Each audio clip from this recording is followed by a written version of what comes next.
हनुमानाच्या मूर्तीवरचा शेंदूर स्वतः वाढतो. विश्वास बसतोय.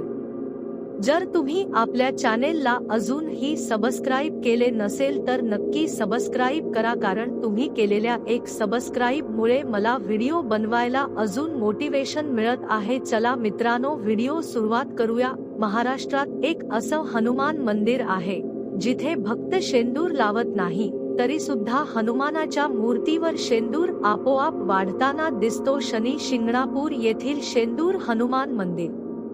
या मंदिरातील हनुमान मूर्ती पूर्णपणे शेंदुराने माखलेली आहे.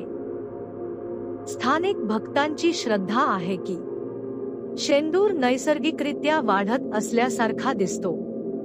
जरी रोज नव्याने शेंदूर लावला गेला नाही तरी कोणीतरी शेंदूर काढला तर काही दिवसात तो परत पूर्वीसारखाच दिसतो. आजही शास्त्रज्ञ याचं ठोस कारण सांगू शकलेले नाहीत. तुम्ही हे रहस्यमय मंदिर पाहिले का? अशा गूढ मंदिरांसाठी चॅनल सबस्क्राईब करा.